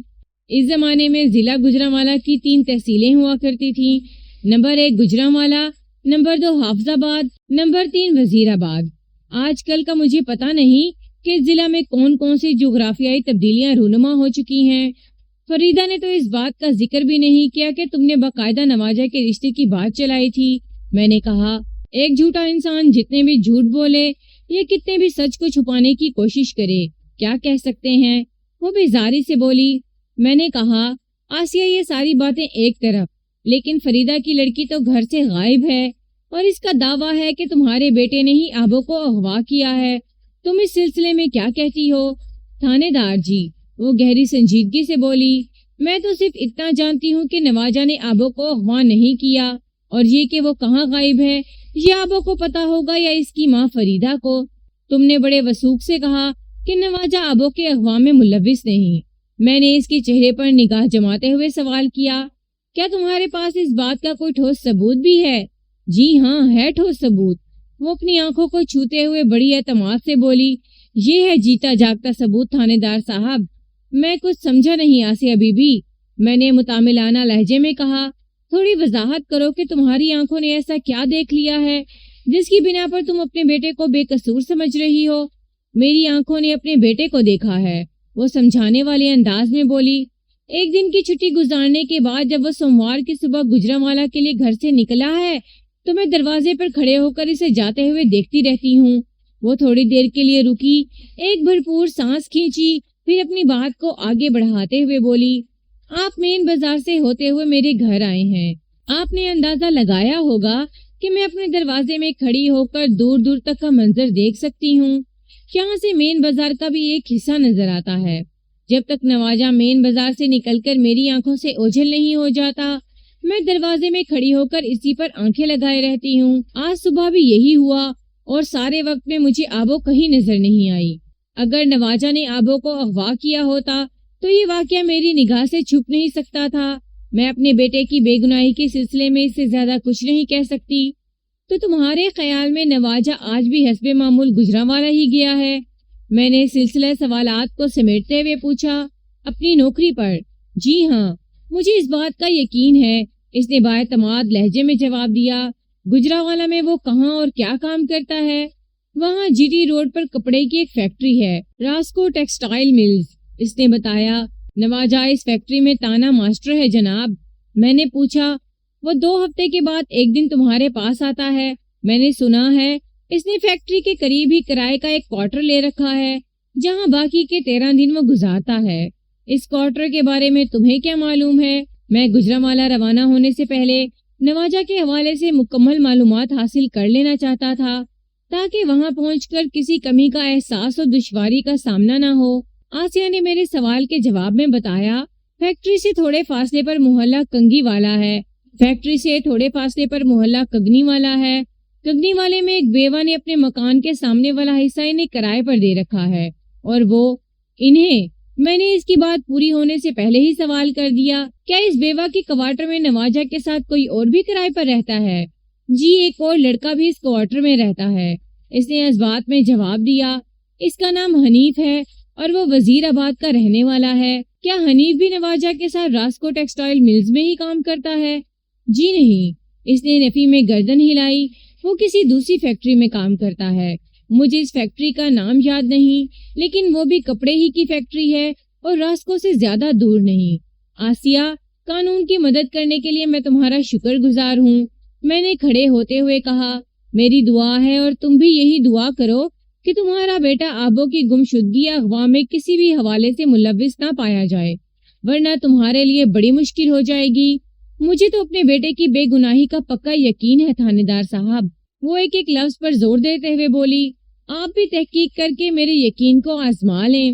آسیہ بی بی، جہاں تم نے اتنا تعاون کیا ہے وہاں تھوڑی اور تکلیف دوں گا۔ وہ سوالیہ نظر سے مجھے دیکھنے لگی۔ میں نے وضاحت کرتے ہوئے کہا، خانہ تلاشی ضابطے کی کارروائی کا ایک حصہ ہے، میں یہ ناخوشگوار فرض نبھانے پر مجبور ہوں۔ وہ میری بات کی تہہ تک پہنچنے کے بعد ٹھہرے ہوئے لہجے میں بولی، تھانے دار صاحب، آپ میرے چھوٹے سے گھر کے صحن میں سے گزر کر اس کمرے تک پہنچے ہیں۔ آپ نے اچھی طرح دیکھ لیا کہ اس دونوں جگہوں پر میں نے آبا کو کہیں نہیں چھپا رکھا۔ اب ایک بیٹھک باقی بچتی ہے۔ وہ سانس ہموار کرنے کے لیے رکی، پھر بات مکمل کرتے ہوئے بولی، آئے میں آپ کو بیٹھک بھی کھول کر دکھاتی ہوں۔ میں چپ چاپ اس کے پیچھے ہو لیا۔ آئندہ روز میں کانسٹیبل حسین شاہ کے ساتھ گجرانوالہ جاتے ہوئے آبو کی گمشدگی کے بارے میں ہی سوچ رہا تھا۔ گمشدگی کے الفاظ میں نے اس لیے استعمال کیے ہیں کہ اب تک کی تفتیش اور تحقیق کی روشنی میں اس کے اغوا کے آثار نظر نہیں آئے تھے۔ اس کے بعد کیا ہونے والا تھا یہ خدا بہتر جانتا تھا۔ گجرانوالہ پہنچ کر نواجہ سے ملنے کے بعد کیا حالات کھل کر سامنے آتے ہیں، اس کے بارے میں قبل از وقت کچھ نہیں کہا جا سکتا تھا۔ میرا ذہن ان لمحات میں بیک وقت 2-3 زاویوں پر سوچ رہا تھا۔ آسیہ کے گھر کی تلاش تو بے سود ہی ثابت ہوئی تھی، لیکن یہ بات بھی تھی کہ آبو کہیں غائب ہو چکی تھی۔ بالفرض محال اگر نواجہ نے اسے اغوا نہیں کیا تھا یا وہ اپنی مرضی سے نواجہ کے ساتھ کہیں نہیں گئی تھی تو پھر فریدہ نے خود ہی اسے کہیں چھپا دیا ہے تاکہ اس کی اغوا کا الزام نواجہ پر ڈال دے اور وہ اپنے دل کی بھڑاس نکال سکے۔ ویسے فریدہ بھی مجھے کوئی کم تیز ترار عورت نہیں لگی تھی۔ اس آخری امکان کو نظر انداز نہیں کیا جا سکتا تھا۔ میں در حقیقت نواجہ سے ملاقات کے بعد ہی کسی حتمی نتیجے پر پہنچ سکتا تھا۔ ہم صبح ناشتے کے فوراً بعد حافظ آباد سے نکل پڑے تھے، لہٰذا ٹھیک 10 بجے ہم تھانہ صدر گجرانوالہ میں بیٹھے تھے۔ مذکورہ تھانہ شیخو پورہ موڑ پر گورنمنٹ ہائی اسکول کے ساتھ واقع تھا اور اسی شیخو پورہ موڑ پر گجرانوالہ کا چھوٹا لاری اڈا بھی کہا جاتا ہے۔ یہ مین جی ٹی روڈ تھا جس پر لاہور سے راولپنڈی کے درمیان لاریاں اور بسیں اور ٹرک وغیرہ شب و روز دوڑتے رہتے تھے۔ تھانہ سے جنوبی سندھ میں 40 میل کے فاصلے پر لاہور واقع تھا اور شمالی جانب 135 میل کی دوری پر راولپنڈی تھا۔ اس جی ٹی روڈ کی ایک خوبی یہ بھی ہے کہ یہ 5 میں سے 3 دریاؤں کے اوپر سے گزرتی ہے۔ لاہور سے راولپنڈی کی طرف جائیں تو شہر کی حدود سے باہر نکلتے ہی دریائے راوی سے واسطہ پڑتا ہے اور لالا موسیٰ و کھاریاں چھاونی کے بعد دریائے جہلم آتا ہے۔ اس زمانے میں تھانہ صدر کے انچارج امتیاز گوندل صاحب ہوا کرتے تھے۔ کنگنی والا اور جی ٹی روڈ کا دوسرا علاقہ تھانہ صدر کی حدود میں آتا تھا۔ میں نے گوندل صاحب کو اپنے مسئلے کے بارے میں تفصیل سے بتایا تو انہوں نے کہا، یہ تو کوئی بات ہی نہیں ملک صاحب، آپ میرے تھانے کی حدود میں جس قسم کی کارروائی کرنا چاہتے ہیں آپ کو میری طرف سے مکمل اجازت ہے۔ آپ نے میرے ذہن کا بوجھ ہلکا کر دیا ہے گوندل صاحب، میں نے تشکرانہ لہجے میں کہا۔ کیوں شرمندہ کرتے ہیں جناب؟ وہ جلدی سے بولا، آپ کو اس کام کے لیے میرے تھانے سے کسی نفری شفری کی ضرورت ہو تو وہ بھی بے دھڑک لے جا سکتے ہیں۔ جناب، یہ خطرناک ڈاکوں اور ڈکیتوں کی گرفتاری کا معاملہ تو ہے نہیں جو درجنوں ملازموں کی ضرورت ہو۔ میں نے صاف گوئی کا مظاہرہ کرتے ہوئے کہا، میں سمجھتا ہوں کہ اس تفتیشی کام کے لیے میرے ساتھ آنے والا کانسٹیبل ہی کافی ثابت ہوگا۔ جیسے آپ کی مرضی ملک صاحب، وہ زیر لب مسکراتے ہوئے بولا۔ گوندل صاحب نے تھوڑی ہی دیر میں ہمارے لیے ایک ٹانگے کا بندوبست کر دیا اور احتیاطاً اپنے تھانے کا ایک سپاہی بھی میرے ساتھ کر دیا تاکہ کسی مرحلے پر ہمیں دشواری محسوس نہ ہو۔ اس کانسٹیبل کا نام آفتاب تھا جو رانا کالونی کا رہنے والا تھا۔ رانا کالونی اور کنگنی والا ایک دوسرے سے واکنگ ڈسٹینس پر تھے۔ دوپہر سے تھوڑی دیر پہلے ہم ٹانگے میں بیٹھ کر تھانہ صدر سے راسکو ٹیکسٹائل ملز کی جانب روانہ ہو گئے۔ کانسٹیبل آفتاب ایک صحت مند اور ہٹا کٹا پولیس اہلکار تھا۔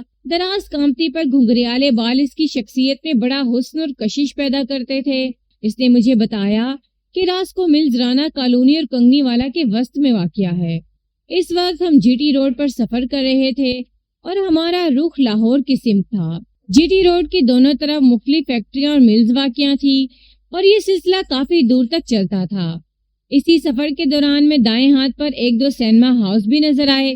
جب ہم دوسرے سینما کے پاس سے گزر رہے تھے تو آفتاب نے بائیں جانب اشارہ کرتے ہوئے بتایا، ملک صاحب، یہ جو آپ کو بہت بڑی انڈسٹری نظر آ رہی ہے نا، اس کے حکم میں رانا کالونی ہے جہاں میرا گھر ہے۔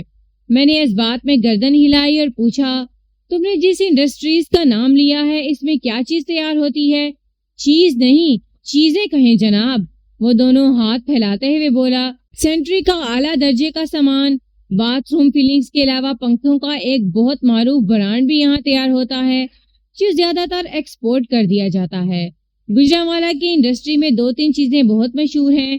نمبر 1 ریشمی اور سوتی ہر قسم کا کپڑا، نمبر 2 بجلی کی چھوٹی بڑی ہر نوعیت کی موٹریں، نمبر 3 پنکھے۔ یعنی یہاں کی ٹیکسٹائل انڈسٹری اور الیکٹرک و میکینیکل انڈسٹری سر فہرست ہے۔ ہم پوٹری کی انڈسٹری کے پاس سے گزر رہے تھے کہ آفتاب نے کچھ وان سے کہا، چاچا مولوی کے کھوکے کے پاس سے تانگا اندر لے لو۔ مولوی کا کھوکھا اس علاقے کا ایک معروف ہوٹل تھا۔ کسی زمانے میں وہ واقعی سگریٹ اور چائے کا ایک معمولی سا کھوکھا ہوا کرتا تھا، لیکن وقت کے ساتھ ساتھ مولوی صاحب اور ان کے کھوکے نے بڑی ترقی کی تھی۔ ٹانگے نے جی ٹی روڈ کو چھوڑا اور دائیں جانب مولوی کے کھوکے کے پاس سے گزرتے ہوئے سیدھا راسکو ملز پہنچ گیا۔ اس مل کے سامنے ایک چھوٹا سا باغ بھی بنا ہوا تھا جہاں امرود اور جامن وغیرہ کے درخت کثرت سے نظر آ رہے تھے۔ ہم راسکو کے دفتری حصے میں پہنچے تو ایک دبلے پتے اور دراز قامت شخص سے ملاقات ہوئی۔ اس کا نام برکت علی معلوم ہوا، جس کی عمر 55 اور 60 سال کے درمیان رہی ہوگی۔ وہ راسکو میں منشی کی حیثیت سے کام کرتا تھا۔ راسکو کا مالک یعنی بابو صاحب شہر سے باہر گیا ہوا تھا۔ میں اور کانسٹیبل حسین شاہ اس وقت عوامی لباس میں تھے، جبکہ کانسٹیبل آفتاب پولیس یونیفارم میں ملبوس تھا۔ ایک پولیس والے کے ساتھ دو سادہ لباس افراد کو اپنے سامنے دیکھ کر منشی برکت علی فوراً اٹینشن ہو گیا۔ آج کی بنسبت ہمارے زمانے میں عوام میں پولیس کی عزت و توقیر کافی زیادہ تھی۔ ایک عام سپاہی بھی خاصا رعب و دبدبہ رکھتا تھا۔ آج کل کی عوام یا تو بہت زیادہ طاقتور ہو گئی ہے یا پھر پولیس بہت زیادہ کمزور ہو گئی ہے کہ مشکل سے گھر کا خرچہ پورا کرنے والا ایک عام آدمی بھی ایس آئی انسپیکٹر رینک کے افسران کو اپنے تعلقات کا حوالہ دے کر آنکھیں دکھاتا ہے۔ واضح رہے کہ میں نے یہاں عوام کے ایک مخصوص گروہ کا ذکر کیا ہے جو سیاسی وابستگیوں اور تعلقات کے حامل ہوتے ہیں۔ منشی اپنی جگہ سے کھڑے ہوئے ہوتے بولا، آئیں جی بسم اللہ۔ پھر اس نے میز کے سامنے بچھی کرسیوں کی جانب اشارہ کرتے ہوئے کہا، تشریف رکھیں جناب۔ ہم نے تشریف رکھ دی۔ میرا نام ملک صفدر حیات ہے، میں نے اپنا تعارف کرواتے ہوئے کہا۔ میں حافظ آباد کے ایک تھانے کا انچارج ہوں اور یہاں نواز نامی ایک بندے کے سلسلے میں آیا ہوں۔ یہ نواز عرف نواجہ حافظ آباد کی منظور کالونی کا رہنے والا ہے اور آپ کی فیکٹری میں تانا ماسٹر کی حیثیت سے کام کرتا ہے۔ جی ہاں، بالکل کام کرتا ہے۔ وہ اس بات میں گردن ہلاتے ہوئے بولا، نواز کی بات بھی کرتے ہیں؟ پہلے ذرا میں آپ کی خدمت، اس کی قطعاً کوئی ضرورت نہیں ہے برکت علی۔ میں نے ہاتھ اٹھا کر اسے کسی بھی قسم کے تکلف سے منع کر دیا۔ میں اس وقت ڈیوٹی پر ہوں، آپ آرام سے بیٹھیں اور مجھے نواز کے بارے میں بتائیں۔ میں نے لمحاتی توقف کر کے گہری سانس لی، پھر اضافہ کرتے ہوئے کہا، بتائیں کیا، بلکہ اسے یہاں بلائیں، میں اس سے چند ضروری باتیں کرنا چاہتا ہوں۔ خیریت تو ہے نا جناب؟ وہ تشویشناک نظروں سے مجھے دیکھتے ہوئے بولا، آپ حافظ آباد سے یہاں آئے ہیں، ادھر اس کے گھر میں تو سب ٹھیک ہے؟ سب ٹھیک نہیں ہے برکت علی، میں نے ٹھہرے ہوئے لہجے میں کہا۔ بس اب آپ فوراً اسے میرے پاس بلا لیں۔ کسی کو آواز دینے کی بجائے وہ خود اپنی کرسی سے اٹھا اور دفتر سے نکل کر فیکٹری کے اندرونی حصے کی طرف چلا گیا۔ 5-8 منٹ کے بعد اس کی واپسی ہوئی۔ اس کی صورت کو دیکھ کر مجھے اندازہ ہو گیا کہ کوئی گڑبڑ ہے۔ وہ کرسی پر بیٹھ چکا تو میں نے پوچھا، کیا ہوا؟ کیا نواز آ رہا ہے؟ نہیں جناب، وہ نفی میں گردن ہلاتے ہوئے بولا، وہ تو فیکٹری میں موجود ہی نہیں۔ فیکٹری میں موجود نہیں؟ کیا مطلب؟ میں نے حیرت بھرے لہجے میں کہا، کل صبح تو وہ گھر سے سیدھا گجرانوالہ ہی آیا تھا، اسے یہی ہونا چاہیے۔ میں نے تھوڑا توقف کیا، پھر ایک فوری خیال کے تحت پوچھ لیا، کیا وہ کہیں باہر نکلا ہوا ہے؟ وہ کھانے کا وقت تھا، میرے ذہن میں یہی خیال آیا کہ ممکن ہے نواجہ آس پاس کے کسی چھپر ہوٹل میں لنچ کرنے نکل گیا ہو۔ برکت علی نے میرے سوال کے جواب میں بتایا، وہ کہیں باہر نہیں نکلا ملک صاحب، بلکہ وہ تو کل صبح سے ڈیوٹی پر آیا ہی نہیں۔ اس انکشاف نے مجھے چونکا دیا۔ کیا مطلب؟ وہ ڈیوٹی پر نہیں آیا؟ میں نے الجھن زدہ انداز میں استفسار کیا۔ گھر سے تو وہ حسب معمول سوموار کی صبح فیکٹری آنے کے لیے روانہ ہوا تھا، اگر یہاں نہیں پہنچا تو پھر کہاں چلا گیا؟ یہی تو حیرت مجھے بھی ہو رہی ہے، برکت علی نے تشویش بھرے انداز میں کہا۔ برکت علی، میں نے اس کی آنکھوں میں دیکھتے ہوئے کہا، آپ اس فیکٹری کے منشی ہیں۔ مالک کے بعد کسی بھی کارخانے میں منشی سب سے زیادہ اہم، بااختیار اور باخبر ہوتا ہے۔ آپ میری فرمائش پر اپنی کرسی سے اٹھ کر نواجہ کو دیکھنے کے لیے فیکٹری کے اندر گئے تھے۔ کیا آپ کو یہ بات معلوم نہیں تھی کہ وہ کل صبح سے ڈیوٹی پر نہیں آیا؟ آپ کا سوال بڑا اہم ہے ملک صاحب، وہ تعریفی نظر سے مجھے دیکھتے ہوئے بولا، اور اس سوال کا جواب ہے کہ واقعی مجھے یہ پتہ نہیں تھا کہ نواز اس سوموار کو اپنی ڈیوٹی پر نہیں آیا، اور اس کا ایک سبب ہے جناب۔ اتنا بتانے کے بعد وہ رکا، لیکن میں نے مداخلت نہیں کی، تاہم خاموش سوالیہ نظر سے اسے دیکھتا چلا گیا۔ ایک گہری سانس خارج کرنے کے بعد اس نے بتایا، اور وہ سبب یہ ہے کہ میں کل خود بھی فیکٹری نہیں آیا تھا، اس لیے مجھے نواز کی غیر حاضری کی خبر نہ ہو سکی۔ ابھی میں نے اس کی جوڑی دار سے پوچھا ہے تو پتہ چلا کہ وہ ہفتے کی چھٹی کے بعد جو فیکٹری سے نکلا ہے تو ابھی تک اس کی کوئی خیر خبر نہیں۔ نواز کے جوڑی دار کا نام کیا ہے؟ میں نے پوچھا اور کہا، آپ اسے یہاں بلا لیں، میں اس سے بھی چند سوالات کرنا چاہتا ہوں۔ اس نے مذکورہ جوڑی دار کا نام اشتیاق بتایا۔ ایک آدمی کو اسے دفتر میں بلانے کے لیے بھیجا، پھر میری جانب متوجہ ہوتے ہوئے خاصے فکر مند لہجے میں کہا، ملک صاحب، آپ کی تفتیش سے اندازہ لگتا ہے کہ ادھر حافظ آباد میں کوئی گڑبڑ ہو گئی ہے، ذرا مجھے بھی بتائیں کہ آخر معاملہ کیا ہے۔ معاملہ یہ ہے کہ برکت علی، میں نے ٹھہرے ہوئے لہجے میں منشی کو حالات حاضر سے آگاہ کیا۔ کل یعنی سوموار کی صبح حسب معمول نواجہ فیکٹری آنے کے لیے اپنے گھر سے روانہ ہوا اور اسی وقت ایک خوبصورت لڑکی عابدہ عرف آبو بھی غائب ہو گئی ہے۔ نواجہ اور آبو ایک دوسرے کے پڑوسی ہیں اور یہ بھی پتہ چلتا ہے کہ ان دونوں میں عاشقی معشوقی کا بھی چکر چل رہا تھا۔ اب آبو کی ماں نے میرے پاس نواجہ کے خلاف رپورٹ درج کرائی ہے۔ اس کا دعویٰ ہے کہ نواجہ نے آبو کو اغوا کر لیا ہے۔ میں اسی سلسلے میں تفتیش کرتے ہوئے یہاں تک پہنچا ہوں۔ یہ ہے سارا قصہ۔ اغوا؟ برکت علی نے بے یقینی سے میری طرف دیکھا۔ مجھے یقین نہیں آ رہا، نواز ایسا کام نہیں کر سکتا۔ اس بات کا یقین تو نواجہ کی ماں کو بھی نہیں ہے، میں نے ایک ایک لفظ پر زور دیتے ہوئے کہا۔ لیکن آبو گھر سے غائب ہے اور آبو کی ماں کا اصرار ہے کہ نواجہ ہی نے اسے اغوا کیا ہے۔ جناب، وہ کافی عرصے سے اس فیکٹری میں کام کر رہا ہے، منشی برکت علی نے گہری سنجیدگی سے کہا۔ ہم نے اسے بہت ہی امن پسند اور شریف النفس انسان پایا ہے، وہ اس قسم کی حرکت نہیں کر سکتا۔ بات ختم کر کے وہ نفی میں گردن جھٹکنے لگا۔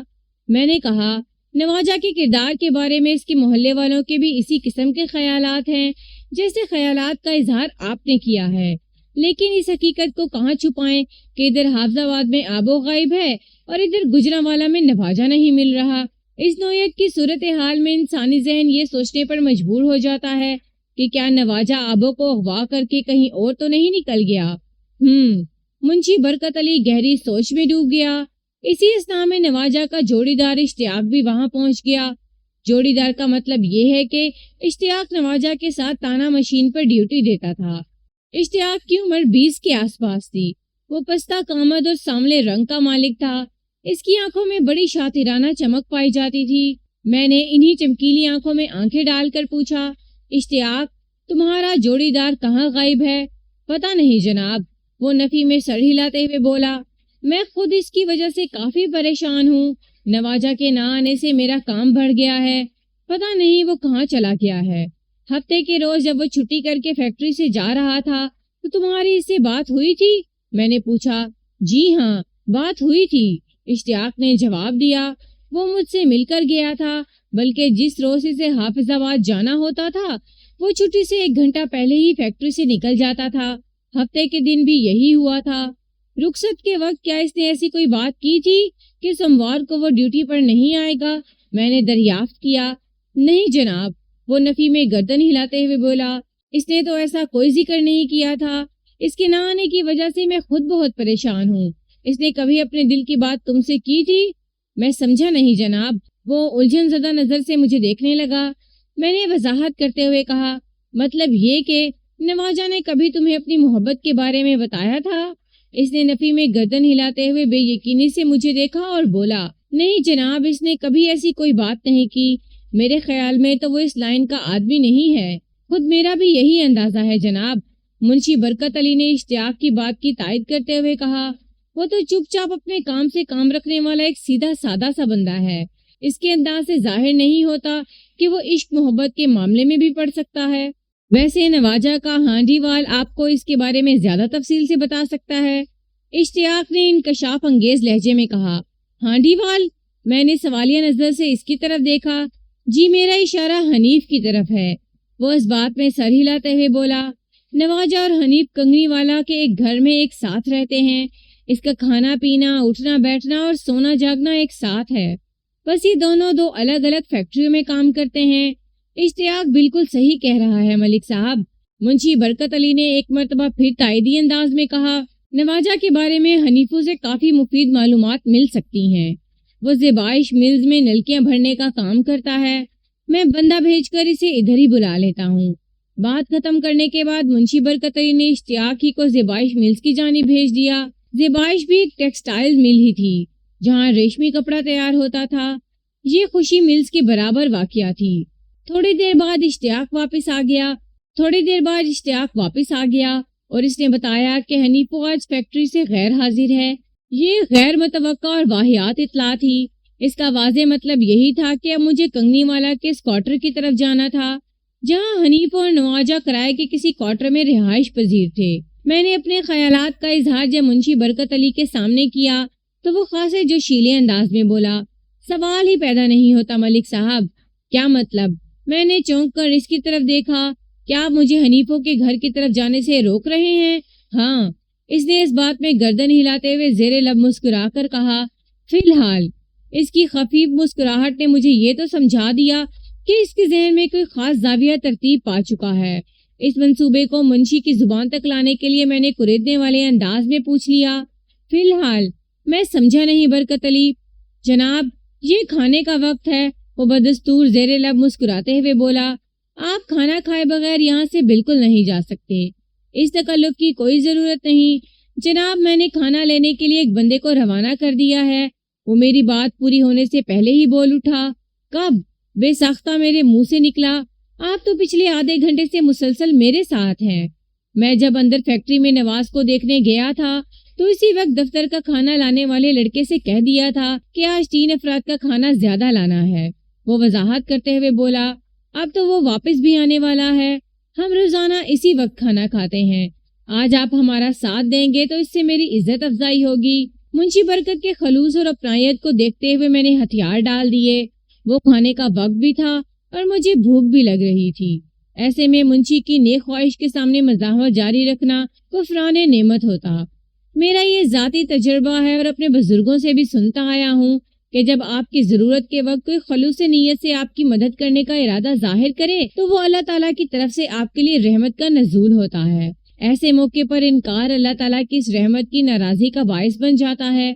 یہ کفران رحمت کے زمرے میں آتا ہے۔ اس روز میں نے زندگی میں پہلی بار مولوی کے کھوکھے کا کھانا کھایا اور مان گیا کہ وہ کھوکھا اپنے کھانوں کی لذت کی وجہ سے اگر دور دور تک مشہور ہے تو یہ کوئی غلط بات نہیں۔ منشی نے سالن کی 3 ڈشیں منگوائی تھی، بکرے کی چانپ، بھنی ہوئی دیسی مرغی اور 2 پلیٹ چنے کی دال۔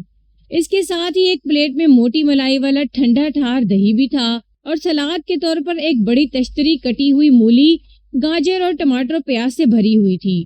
میں نے گرما گرم روٹیوں کے ساتھ خوب ڈٹ کر کھانا کھایا۔ ہر ڈش اپنی لذت اور ذائقے کے اعتبار سے ایک سے بڑھ کر ایک تھی۔ دیسی مرغی کا میں نے خاص طور پر اس لیے ذکر کیا ہے کہ اس زمانے میں فارمی مرغی اور فارمی انڈے کا کوئی تصور نہیں تھا۔ رحمت بی بی کا گھر ڈھونڈنے میں ہمیں ذرا دقت نہ ہوئی۔ رحمت بی بی ایک بیوہ عورت تھی اور اس کا آگے پیچھے کوئی نہیں تھا۔ گھر چونکہ اس کا ذاتی اور اس کی ضرورت سے زیادہ بڑا تھا، لہٰذا اس نے اپنے گھر کی بیٹھک کو کرائے پر دے رکھا تھا۔ وہ اس کمرے کے کرائے سے اپنی گزر بسر کرتی تھی یا پھر کنگنی والا کے ایک صاحب حیثیت شخصیت رانا صاحب اپنی جیب خاص سے اس کی کچھ مالی مدد کر دیا کرتے تھے۔ میرا مطلوبہ بندہ یعنی نواز عرف نواجہ، اس کا ہانڈی وال حنیف عرف حنیفو، اسی رحمت بی بی کے کرائے دار تھے۔ میری دستک کے جواب میں ایک ادھیڑ عمر گوری چٹی عورت نے دروازہ کھولا۔ میں نے سر تاپا گہری نظر سے اس کا جائزہ لیا اور پوچھا، رحمت بی بی آپ ہی ہو؟ جی، میں ہی رحمت بی بی ہوں، اس نے اس بات میں جواب دیا۔ آپ کون ہیں اور میرے بارے میں کیوں پوچھ رہے ہیں؟ آپ کو مجھ سے کیا کام ہے؟ اس نے ایک ہی سانس میں جواب دینے کے علاوہ 3 سوال بھی کر ڈالے تھے اور اس کا سبب یہ تھا کہ رحمت بی بی کو پتہ نہیں تھا کہ پولیس اس کے دروازے پر کھڑی ہے۔ میں نے وردی پوش کانسٹیبل آفتاب کو کانسٹیبل حسین شاہ کے ساتھ تھوڑے فاصلے پر کھڑا کر دیا تھا اور رحمت بی بی کی ان پر نظر نہیں پڑی تھی۔ میں نے کھنگار کر گلا صاف کیا اور اپنا تعارف کراتے ہوئے معتدل انداز میں کہا، رحمت بی بی، میرا نام ملک صفدر حیات ہے اور میں حافظ آباد سے آیا ہوں۔ مجھے تم سے نہیں بلکہ تمہارے کرائے داروں سے ملنا ہے۔ مطلب یہ کہ نواجہ اور حنیفو سے؟ وہ قدر اطمینان سے بولی۔ نواجہ تو حافظ آباد سے ابھی واپس ہی نہیں آیا، وہ ٹھہرے ہوئے لہجے میں بولی۔ اور حنیفو؟ چاچی کون ہے دروازے پر؟ رحمت بی بی کی بات مکمل ہونے سے پہلے ہی اندر سے کسی مرد نے استفسار کیا۔ یہ حنیفو ہی آپ کے بارے میں پوچھ رہا ہے، رحمت بی بی نے بتایا۔ بیچارہ صبح سے بخار میں پڑا تپ رہا ہے۔ ٹھیک ہے، میں نے بڑی رسان سے کہا، تو پھر میں حنیفو سے ہی مل لیتا ہوں۔ آئیں جی، بیٹھک میں جائیں، وہ تعاون آمیز لہجے میں بولی۔ پھر بآواز بلند کہا، کوئی ملک صاحب حافظ آباد سے آئے ہیں؟ اس کا مخاطب یقیناً حنیفو تھا۔ یہ اس نے حنیفو کے سوال کا جواب دیا تھا۔ وہ تم سے اور نواجہ سے ملنا چاہتے ہیں۔ چند سیکنڈ کے بعد رحمت بی بی نے مجھے اپنے گھر کی بیٹھک میں پہنچا دیا جو خالصتاً چھڑوں کے کمروں کا نقشہ پیش کر رہی تھی۔ دیواروں پر فلمی پوسٹر جا بجا چپکے دکھائی دیتے تھے۔ اس بیٹھک میں 2 چارپائیاں بچھی تھیں جن میں سے ایک خالی اور دوسری پر بخار زدہ حنیفو لیٹا ہوا تھا۔ ایک دیوار پر کپڑے ٹانگنے والی کھنٹیاں نصب تھی جن پر میلے اور دھلے ہوئے ہر دو اقسام کے کپڑے ٹنگے نظر آ رہے تھے۔ مجھ پر نگاہ پڑتے ہی حنیفہ نے اٹھ کر بیٹھنے کی کوشش کی، لیکن میں نے ہاتھ کے اشارے سے اسے منع کر دیا اور اس کے سامنے دوسری چارپائی پر بیٹھنے کے بعد پوچھا، تم نے بخار کے لیے کوئی دوائی شوائی نہیں لی؟ میں نے ڈاکٹر جی سے اسے دوائی لا کر دی ہے جناب، حنیفہ کے بجائے رحمت بی بی نے جواب دیا۔ ڈاکٹر نے کہا ہے کہ شام تک اس کا بخار اتر جائے گا۔ میں نے حنیفہ کی آنکھوں میں دیکھتے ہوئے پوچھا، تمہارا ہانجی وال کہاں غائب ہے؟ رحمت بی بی کی زبانی مجھے پتا چل گیا تھا کہ نواجہ حافظ آباد سے گجرانوالہ پہنچا ہی نہیں، لیکن حنیفہ کی زبان سے بھی تصدیق ضروری تھی۔ اس نے جواب دینے کی بجائے الٹا مجھ سے سوال کر ڈالا، جناب آپ حافظ آباد سے آئے ہیں لیکن میں نے آپ کو پہچانا نہیں، کیا آپ نواجہ کے کوئی رشتہ دار ہیں؟ میں حافظ آباد سے ضرور آیا ہوں لیکن نواجہ کا رشتہ دار نہیں ہوں، میں نے ٹھہرے ہوئے لہجے میں کہا۔ اور تم نے مجھے پہچانا اس لیے نہیں کہ آج ہم پہلی مرتبہ مل رہے ہیں؟ بھائی جی، رحمت بی بی مجھ سے مخاطب ہوتے ہوئے بولی، آپ نے باہر مجھے بتایا تھا کہ آپ خاص طور پر نواجہ سے ملنے آئے ہیں، وہاں حافظ آباد میں سب خیریت تو ہے نا جی؟ اس کے لہجے میں خالص فکر مندی پائی جاتی تھی۔ حنیفہ نے تشویشناک لہجے میں پوچھا، یہ تو بتائیں جناب کہ آخر آپ ہیں کون؟ میں حافظ آباد کے اس علاقے کا تھانے دار ہوں جہاں نواجہ کا گھر ہے، میں ایک ایک لفظ پر زور دیتے ہوئے کہا، اور نواجہ ہی کی تلاش میں حافظ آباد سے گجرانوالہ آیا ہوں۔ سونا رب خیر کرے۔ رحمت بی بی دعائیہ انداز میں بیٹھک کی چھت کو دیکھنے لگی۔ حنیفہ نے پوچھا، تھانے دار صاحب آپ نواجہ کو کس سلسلے میں ڈھونڈ رہے ہیں؟ اس کے استفسار میں گہری تشویش پائی جاتی تھی۔ یہ انکشاف ہونے کے بعد کہ میرا تعلق محکمہ پولیس سے ہے، وہ دونوں خاصے گھبرا گئے تھے، تاہم ایک بات میں نے واضح طور پر نوٹ کی کہ ان کی گھبراہٹ میں مجرموں والا مخصوص ڈر خوف نہیں تھا۔ میں نے حنیفہ کے سوال کے جواب میں بتایا، وہاں حافظ آباد میرے تھانے میں نواجہ کی پڑوسن نے رپورٹ درج کرائی ہے کہ سوموار کی صبح نواجہ اس کی بیٹی کو اغوا کر کے لے گیا ہے۔ آپ آبو کی بات تو نہیں کر رہے؟ حنیفہ نے بے ساختہ پوچھا۔ کیا تم آبدہ عرف آبو کو جانتے ہو؟ میں نے تیز لہجے میں سوال کیا۔ جی ہاں، وہ جلدی سے بولا۔ نواجہ اکثر اس کا ذکر کرتا رہتا تھا۔ کیا ذکر کرتا رہتا تھا؟ میں نے سرسراتے ہوئے لہجے میں استفسار کیا۔ میرے سوال کے جواب میں اس نے بتایا کہ نواجہ نے اپنی محبت کے معاملات کو اس سے چھپا کر نہیں رکھا ہوا تھا، وہ اکثر اپنی محبوبہ کے بارے میں اس سے باتیں کرتا رہتا تھا۔ حنیفہ کے مطابق وہ ایک دوسرے کو چاہتے تھے، لیکن آبو کی ماں کو نواجہ ایک آنکھ نہیں بھاتا تھا، وہ اسے سخت ناپسند کرتی تھی اور آبو کی شادی اپنے کسی بھانجے طفیل سے کرنا چاہتی تھی۔ نواجہ کو اس بات کا بڑا دکھ تھا۔ اس نے اپنی ماں کے توسط سے آبو کے گھر میں رشتہ بھی بھجوایا تھا، جو آبو کی ماں فریدہ نے یکسر مسترد کر دیا تھا۔ اس مایوس کن صورتحال کے بعد نواجہ نے اپنا معاملہ خدا پر چھوڑ دیا تھا۔ میں کسی بھی قیمت پر یہ ماننے کو تیار نہیں کہ نواجہ نے آبو کو اغوا کیا ہوگا۔ اپنی بات کے اختتام پر حنیفہ نے بڑے یقین سے کہا، اس میں اتنی ہمت نہیں تھی۔ میں نے باتوں ہی باتوں میں اسے کئی بار اکسانے کی کوشش بھی کی تھی کہ جب لڑکا لڑکی راضی تو کیا کرے گی اماں جی؟ تم محاورہ غلط بول رہے ہو حنیفہ، میں نے فوراً ٹوک دیا۔ یہ کچھ یوں ہے کہ جب میاں بیوی راضی تو کیا کرے گا قاضی؟ جانتا ہوں تھانے دار صاحب، وہ فخریہ لہجے میں بولا۔ میں نلکیاں بھرنے کی مشین پر کھڑا ہوتا ہوں تو اس کا یہ مطلب نہیں کہ میں کوئی جاہل گنوار ہوں۔ پوری 4 جماعتیں پاس ہوں جناب۔ قسمت نے اس دبائش ملز کی مشین پر لا کھڑا کیا ہے تو اس میں میرا کیا قصور ہے؟ وہ جذبات کے اس اظہار میں لمحے بھر کے لیے متوقف ہوا، پھر اضافہ کرتے ہوئے بولا، میں نے محاورے میں ضرورت کے مطابق تبدیلی کی ہے۔ آبو اور نواجہ ابھی میاں بیوی نہیں بنے اور فریدہ بھی اماں جی سے قاضی نہیں۔ میں تمہاری وضاحت سے اتفاق کرتا ہوں، میں نے اس کے جذبات کا احترام کرتے ہوئے کہا۔ تمہارا دعویٰ ہے کہ نواجہ نے آبو کو اغوا نہیں کیا، یہ تم صرف اس کی دوستی میں کہہ رہے ہو یا تمہارے پاس اس بات کا کوئی ٹھوس ثبوت بھی ہے؟ میرے پاس سب سے بڑا ثبوت تو میرا دل ہے تھانے دار صاحب، وہ بڑی معصومیت سے بولا، اور اس دل کی آواز یہ ہے کہ نواجہ ایسا نہیں کر سکتا۔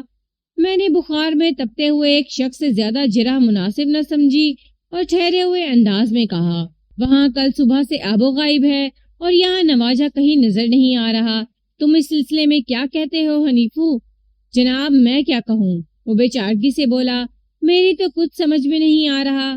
جب سوموار کی صبح نواجہ یہاں نہیں پہنچا تو تمہیں اس کے بارے میں تشویش نہیں ہوئی تھی؟ میں نے کریدنے والے انداز میں پوچھا۔ جناب بات دراصل یہ ہے کہ سوموار کی صبح نواجہ یہاں گھر پر نہیں بلکہ سیدھا اپنی فیکٹری پہنچا تھا۔ ہماری ملاقات رات کو ہی ہوا کرتی تھی، وہ وضاحت کرتے ہوئے بولا۔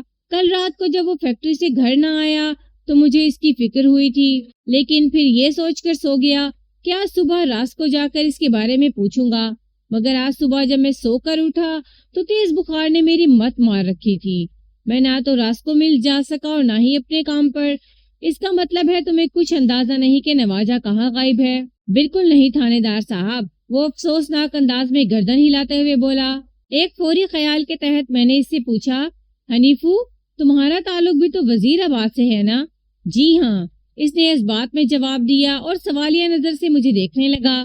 میں نے اس کی نظر کی تسکین کی خاطر کہا، حنیفو آبو کی ماں فریدہ نواجہ کو پسند نہیں کرتی تھی اور آبو کی شادی وہ اپنے بھانجے طفیل سے کرنا چاہتی تھی جو وزیر آباد کی چاقو چھریاں بنانے والی کسی فیکٹری میں کام کرتا ہے۔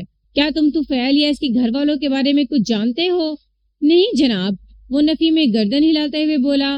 مجھے یقین ہے کہ فریدہ نے اس سلسلے میں جھوٹ بولا ہے، اس کی بہن یا بھانجا وزیر آباد میں نہیں رہتا۔ اچھا، میں نے دلچسپی لیتے ہوئے پوچھا، یہ بات تم اتنے وثوق سے کیسے کہہ رہے ہو؟ جناب میں نے کئی بار نواجہ سے کہا کہ وہ فریدہ سے اپنی بہن کا ایڈریس پوچھ کر آئے، وہ وضاحت کرتے ہوئے بولا۔ اس نے ایک دو مرتبہ فریدہ سے اس سلسلے میں بات بھی کی، لیکن اس نے اپنی بہن یا بھانجے کے بارے میں معلومات فراہم کرنے سے صاف انکار کر دیا۔ میں نے اپنی دلچسپی کو برقرار رکھتے ہوئے پوچھا، تم ان لوگوں کا ایڈریس منگوا کر کیا کرنے کا ارادہ رکھتے تھے؟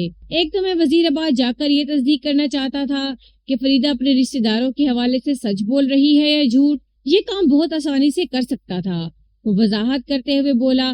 اور دوسرے کیا؟ اس نے جملہ ادھورا چھوڑا تو میں نے فوراً پوچھ لیا، جناب میں دراصل طفیل سے مل کر اسے یہ بتانا چاہتا تھا کہ وہ آبا کا خیال اپنے دل سے نکال دے۔ آبو نواجہ سے محبت کرتی ہے اور وہ آبو کے ساتھ کبھی خوش نہیں رہ سکے گا۔ اگر اس کام کے لیے مجھے طفیل کی ٹھوڑی کو ہاتھ لگانا پڑتا یا اس کے پاؤں بھی چھونا پڑتے تو میں ضرور کرتا۔ حنیفو کی باتوں سے سچی دوستی کی خوشبو پھوٹتی تھی۔ میں نے اس کی طبیعت کو مد نظر رکھتے ہوئے 2-4 سوالات کے بعد فارغ کر دیا اور اٹھ کر کھڑا ہو گیا۔ اگلے ہی لمحے ایک سنسنی خیز انکشاف ہوا۔ میں جیسے ہی اٹھ کر کھڑا ہوا، سامنے کی دیوار پر لگے فلم کے ایک پوسٹر پر نظر پڑی تو میں چونک اٹھا۔ اس پوسٹر میں یوسف خان، نغمہ اور ادیب کے چہرے نظر آ رہے تھے، لیکن ہر چہرے کے نیچے پین کی مدد سے ایک نام لکھا ہوا تھا، اس ترتیب کے ساتھ کہ یوسف خان کے نیچے نواز، نغمہ کے نیچے عابدہ اور ادیب کے نیچے نواب۔ یہ کیا ہے حنیفو؟ میں نے پوسٹر کی طرف اشارہ کر کے سرسراتے ہوئے لہجے میں پوچھا۔ جناب یہ نام نواجہ نے لکھے ہیں، اس نے بتایا۔ کیوں، اس کا کیا مطلب ہے؟ تھانے دار صاحب، یہ فلم میں نے اور نواجہ نے ایک ساتھ دیکھی تھی، وہ وضاحت کرتے ہوئے بولا۔ اس فلم میں یوسف خان اور نغمہ ایک دوسرے سے بہت محبت کرتے ہیں، لیکن ادیب ولن کا کردار ادا کرتے ہوئے نغمہ کی ماں کو اپنی مٹھی میں لے لیتا ہے، لہٰذا نغمہ کی ماں یوسف خان سے نفرت کرنے لگتی ہے۔ لیکن میں نے اس کی بات مکمل ہونے سے پہلے ہی لقمہ دے دیا۔ نواجہ نے ادیب کی تصویر کے نیچے نواب کیوں لکھا ہے؟ جناب نواجہ کی زندگی میں یہ نواب بھی ادیب والا کردار ادا کر رہا ہے، وہ سمجھانے والے انداز میں بولا۔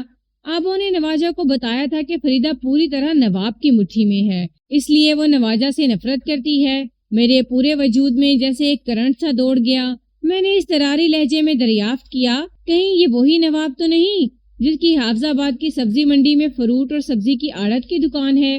جی ہاں بالکل۔ میں ایک مرتبہ پھر آسیہ بی بی کے گھر میں بیٹھا ہوا تھا، وہ رات کا وقت تھا اور میں گجرانوالہ سے تھوڑی دیر پہلے ہی واپس آیا تھا۔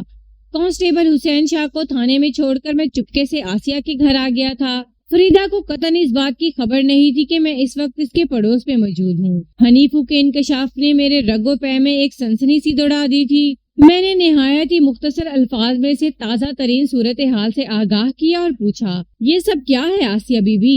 یہ تو جناب آپ فریدہ سے پوچھیں، وہ جلے کٹے انداز میں بولی۔ جو نواب کو اپنے گھر میں گھسائے رکھتی ہے تو اس کا مطلب ہے کہ نواب علی کا فریدہ کے گھر میں اکثر آنا جانا رہتا ہے، میں نے پرسوچ انداز میں کہا۔ وہ تو جناب اس وقت بھی فریدہ کے گھر میں موجود ہے۔ میں آسیہ کے انکشاف پر چونک اٹھا اور پوچھا، کیا واقعی؟ اگر میری بات کا یقین نہ آ رہا ہو تو خود جا کر دیکھ لیں، وہ سادگی سے بولی۔ میں نے گمبھیر انداز میں کہا،